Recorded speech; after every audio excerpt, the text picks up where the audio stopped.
अस्सलाम वालेकुम रहमतुल्लाहि व बरकातहू। दोस्तों, मैं फ़हद मखसूसी। मैं ये वीडियो तेलंगाना के शहर हैदराबाद के एक इलाके गोशा महल के एमएलए राजा सिंह के लिए बना रहा हूँ, जिनकी मैं एक वीडियो देखता हूँ जिसके अंदर वो बरेली के एक मौलाना तौक़ीर रज़ा ख़ान साहब के ऊपर इल्ज़ाम लगाते हैं कि उन्होंने एक हेट स्पीच दी, एक भड़काऊ भाषण दिया, जिसके अंदर उन्होंने कहा कि भाई हम हिंदू 100 करोड़ हैं, हम 25 करोड़ हैं, तो फिर ऐसा वैसा बहरहाल बला बत्तर कहा था। तो मैं सबसे पहले आप लोगों को तौक़ीर रज़ा ख़ान साहब की वो स्पीच सुनाना चाहूँगा, वो उनका बयान सुनाना चाहूँगा कि उन्होंने एक्चुअल बयान में कहा क्या था। आला हजरत बरेली शरीफ के मौलाना और राष्ट्रीय अध्यक्ष इत्तेहादी मिल्लत काउंसिल के तौक़ीर रज़ा सर हमारे साथ में हैं। तौक़ीर सर, आपका बयान आया कि जिस दिन ये नौजवान बेकाबू हो गया और कानून अपने हाथ में लेने को मजबूर हो गया, उन्हें हिंदुस्तान में कहीं पनाह नहीं मिलेगी, हिंदुस्तान का नक्शा बदल जाएगा, हम तो पैदाइशी लड़ाके हैं।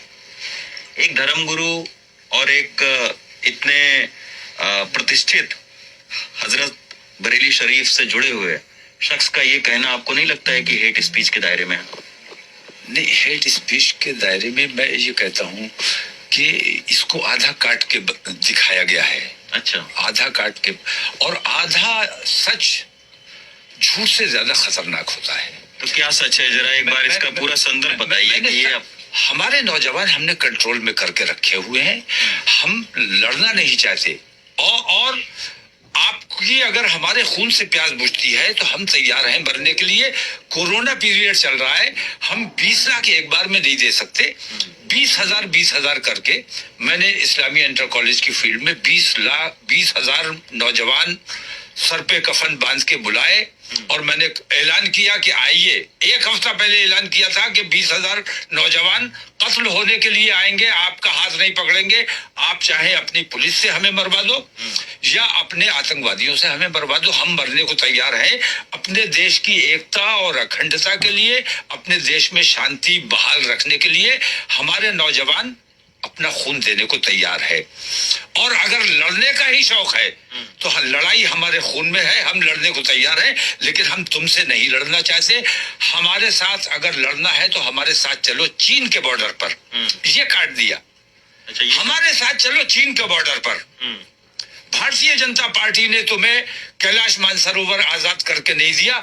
हमारे अंदर इतनी हिम्मत भी है और ताकत भी है कि हम चीन से मुकाबला करके कैलाश मानसरोवर फतेह करके हम अपने हिंदू भाइयों को तोहफे में देने को तैयार हैं। हम देश का नक्शा बदलने की शक्ति रखते हैं। हमारे साथ चलो पाकिस्तान के बॉर्डर पर, हम पाकिस्तान को फतेह करके हिंदुस्तान में शामिल करने की शक्ति रखते हैं। ये है मेरा पूरा बयान। ये काफ़ी है आप लोगों को समझाने के लिए कि किस तरह से तौक़ीर रज़ा ख़ान साहब के बयान को तोड़ मड़ोड़ के बताया गया। क्योंकि देखिए, ये बीजेपी के चड्डी वालों के पास और ख़ास करके इतने यानी एक एमएलए पोजीशन पे बैठने वाले लोगों के पास भी कोई काम नहीं होता। बकरीद के आगे ये गौरक्षक बन जाते हैं और इलेक्शन के आगे इस तरह के भड़काऊ भाषण देने वाले हो जाते हैं कि भाई लोगों के एक तो दिमागों में कुछ ना कुछ ऐसा भड़काऊ बातें डालें मुसलमानों के खिलाफ, फिर उसके बाद जो है ना मुसलमानों से डरा के वोट हासिल करने की कोशिश करें, क्योंकि काम करने के लिए इन बीजेपी वालों के पास कुछ है तो नहीं। तो बहरहाल मैं उस एमएलए से कहना चाहूँगा कि भाई, तू वर्ल्ड रैंकिंग इंडेक्स के अंदर वुमेन सेफ्टी के बारे में बात कर कि हमारा हिंदुस्तान पिछले 7 सालों में तुम्हारी सरकार आने के बाद कहां से कहां पहुंचा है, क्राइम रेट कहां से कहां पहुंचा है, जीडीपी का क्या हाल हुआ है, हमारी करेंसी का क्या हाल हुआ है, एम्प्लॉयमेंट में हम कितने ऊपर गए हैं, हेल्थ केयर के ऊपर बात कर।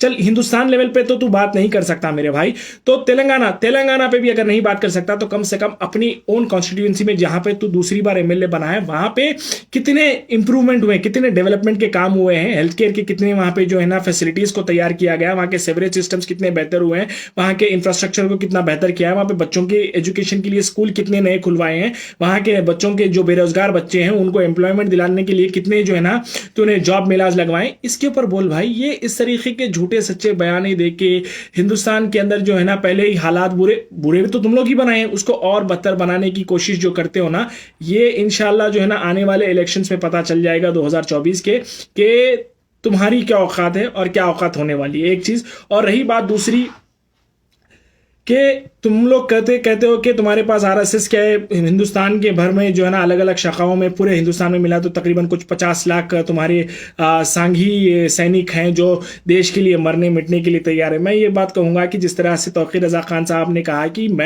उन्होंने आवाज़ दी कि 20,000 नौजवानों को बुलाया और नौजवान आए भी और वो मरने मारने के लिए तैयार थे, वो कि दुश्मनों को मरने मारने के लिए, जो हिंदुस्तान के ऊपर गलत आंख डालते हैं उन दुश्मनों को मारने के लिए और अपना खून देकर हिंदुस्तान को जो है ना फिर एक मजबूत देश बनाने के लिए तैयार है। तो मैं भी वो उनकी बात से सहमत होते हुए मैं भी अपनी जान मेरे मुल्क के लिए, हिंदुस्तान के लिए अगर देनी पड़ी तो मैं जरूर दूंगा। मैं तुझसे कहता हूं कि तू अपने हिंदुस्तान के अंदर जितनी शाखाएं हैं हर शाखा से 50-50, ज्यादा भी नहीं, 50 लाख है ना तुम्हारे पास, तो हिंदुस्तान के हर स्टेट से 50-50 सैनिक बुला, उनका सदर तू बन और मैं अपने तरफ से भी आऊंगा। अब मेरी अल्हम्दुलिल्लाह बहुत ही बेहतरीन मेरी नौकरी है, मेरे अपने बिजनेस भी हैं यहाँ पे, सब कुछ छोड़ छाड़ के आऊंगा, तेरे साथ शामिल हो जाऊंगा। फिर उसके बाद हम सब मिलके जाएंगे, चीन के बॉर्डर पे जाएंगे, पाकिस्तान के बॉर्डर पे जाएंगे, दुश्मनों को मारेंगे।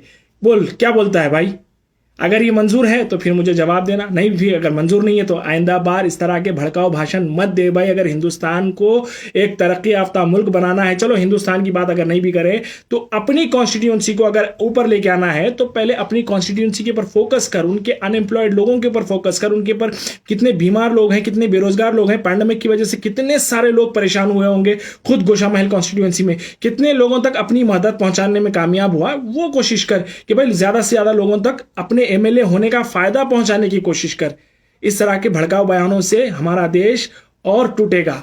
और ये नहीं है कि तुम ये सोच रहे हो कि भाई हम हिंदुस्तान को बाहर निकालेंगे, अखंड राष्ट्र बनाएंगे, अखंड राष्ट्र। अरे मैं सबसे पहले तो ये बता दूं कि अखंड राष्ट्र का जो हिंदुस्तान को अखंड राष्ट्र बनाया मुगलों ने था, क्योंकि आज से जब 700-800 साल पहले जब मुगल आए थे हिंदुस्तान में, जब हिंदुस्तान राजा रजवाड़ों में बटा हुआ था, छोटे छोटे कबीले थे, लेकिन जब मुगल आए तो इसको एक पूरा नक्शा दिया, अफगानिस्तान से लेकर तमिलनाडु तक पूरा उसको एक अखंड हिंदुस्तान बनाया। तो अखंड हिंदुस्तान तो काफी जमाने पहले मुसलमानों ने बना के दिया है, लेकिन आज इसको एक संवार के एक अच्छे खूबसूरत गुलदस्ते की तरह तुम बना के भी नहीं रख सकते, लेकिन उसके अंदर जो ना फूट डालने की कोशिश करते हो।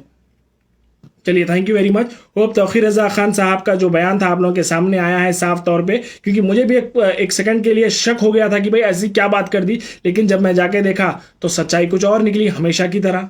Thank you very much.